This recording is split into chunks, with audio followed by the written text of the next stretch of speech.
we're starting off with Grayson Waller, and ever since his in-ring debut at Madison Square Garden, the Australian superstar has mocked The Rock, claiming his debut supersedes the Great One's arrival in 1996.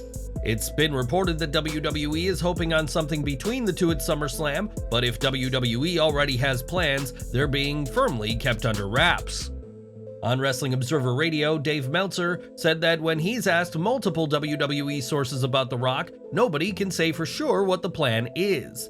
Meltzer added that if The Rock is coming back, then it'll no doubt be at a major show such as SummerSlam next month with 50,000 fans in attendance. While The Rock has had some barbs with Waller online, he hasn't said anything about a return, nor has he responded to Waller's offer to be on his talk show.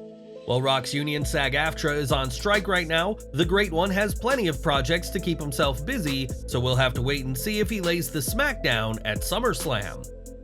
Now, throughout his time in AEW, Cody Rhodes was presented as a babyface, despite the American Nightmare receiving a hostile response from the crowd. Despite the hopes that Rhodes would one day embrace his darker side, that never happened before his exit last year, but there were some plans in place that would have seen a slight turn happen. Speaking with comicbook.com, Rhodes revealed that prior to his exit, there were plans for him to wrestle Sting, and this feud would have seen Cody tease a heel turn, if not fully commit to one. Rhodes said that he received a tremendous offer from AEW to stick around, which he said covered him creatively and financially, but at this point, Cody was pretty sure he was returning to WWE. Interestingly, AEW sowed the seeds of a feud the night Sting debuted, as he was welcomed in December 2020 by Rhodes, but was dismissive and waved Cody off with a "see you around, kid." Cody would have no doubt been honored to face the icon in the ring, but it just wasn't meant to be. But as we've seen time and time again, you can never say never when it comes to the American Nightmare. In January of this year, Jay Briscoe's life tragically ended in a car crash mere minutes from his home in Laurel, Delaware. Of course, nobody in the wrestling industry was more affected by Jay's death than his brother Mark, who wasn't sure how he could go on without his tag team partner. On the latest episode of the AEW Unrestricted podcast, Mark spoke about his brother's passing and said he considered retiring due to what happened. He said, "You know, when it first happened, I was almost like, well, I don't know if I ever want to wrestle again. And then as the hours go, it's almost like, shit, Jamin, Jay's real name, will be pissed if I quit. You know what I mean? If I hung up the boots now, he'd be mad as hell." Instead of quitting, Mark was given the chance to wrestle on his brother's tribute show and has appeared for AEW and Ring of Honor ever since. Mark recently suffered an injury that forced him to be pulled from an ROH World title match, but he'll be back soon enough. And while his career will go on without Jay, his brother is clearly never going to be forgotten. In 2004, Daniel Puder would win the 4th season of Tough Enough, defeating a certain young rookie by the name of Mike "The Miz" Mizanin in the finals. While The Miz has gone on to have an epic career in WWE, Puder was gone from programming within 6 months of his victory, and we now know more about what happened with his career. During a segment with Kurt Angle, Puder decided to shoot wrestle the Olympian, which hardly did him any favors backstage, and his punishment played out during the 2005 Royal Rumble match.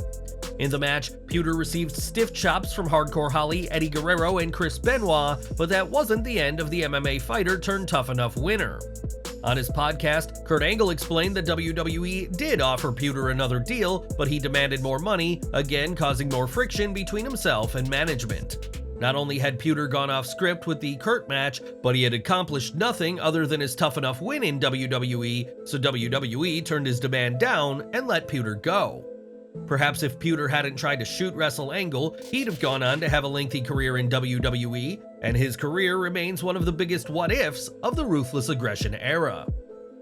NXT news now, as the Great American Bash show saw Tiffany Stratton put her NXT Women's title on the line against Thea Hale in the rarely seen women's submission match.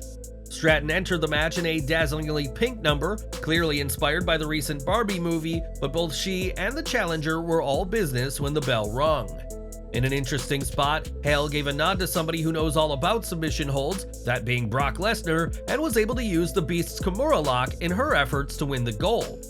Stratton, unlike so many male superstars who have tangled with the Beast, was able to break the hold and would later be able to lock Hale in the Boston Crab. The ending of the match didn't see Hale tap out, but it was Andre Chase who was at ringside who made the call, and after realizing his student would not tap, threw in the towel, ending the match. This forfeit by Chase gave Stratton the win, allowing her to retain her title. And what did you make to this finish? Was it what you wanted, or did it seem to come out of nowhere? Let us know down in the comments. Over to Raw next, as tonight's show will see the singles in-ring debut of Maxx Dupree, as the Alpha Academy graduate will go one-on-one with Valhalla. With this being Dupree's singles debut, there's a lot of eyes on this match, but fans expecting a clean finish may prepare to be disappointed. According to sources within WWE, this match has been one that creative are struggling to decide a finish on, with the belief that both women shouldn't be losing this match. We do know that one idea that's been pitched is for Piper Niven to cause a double DQ, attacking both women and reintroducing herself on the Raw roster. Other than get her name back at the Royal Rumble, Niven has done very little this year in WWE, despite Triple H reportedly being a big fan of the former Doudrop. After runs with Eva Marie and Nikki Cross, WWE wants to establish Niven as a singles star on Monday Night Raw programming, but what do you think of this idea? Let us know down in the comments. For over 2 months, Seth Rollins has been the WWE World Heavyweight Champion, and it's safe to say that he has been a fighting champion. Unlike a certain tribal chief, Rollins has been defending his gold on WWE TV, at premium live events, and at house shows, but things turned ugly with a fan at a house show very recently. Competing in Miami last night, Rollins picked up a win over his SummerSlam opponent Finn Balor and cut a post-match promo that featured issues with the microphone. During Rollins' promo, one fan called the Architect a fake-ass champion, and Seth responded to the comment by the fan. He said, "I'm here in your city sweating buckets, bleeding my own blood. I'm far from a fake-ass champion. I'm a fighting champion because you and I deserve a champion that's gonna sweat and bleed his own blood." Rollins has been known as a lot of things, but it's hard to deny his credibility as champion, given that he had to go through Shinsuke Nakamura, Damian Priest, and AJ Styles to win the gold in May. Some have said that Rollins' title is merely a consolation prize for superstars unable to dethrone Roman Reigns, an attitude that Seth is trying to change, but based on this interaction, there's still some not ready to accept the World Heavyweight Champion. And we're ending today with Kevin Owens and Sami Zayn, who after years of on-again, off-again feuding are not only on the same page, but the reigning undisputed WWE Tag Team Champions. It was only earlier this year that the pair finally made amends, but just how long can the real-life best friends remain on the same page? Speaking to Xfinity, Owens and Zayn admitted that they've both done whatever needed in order to advance their careers, and that includes turning on one another.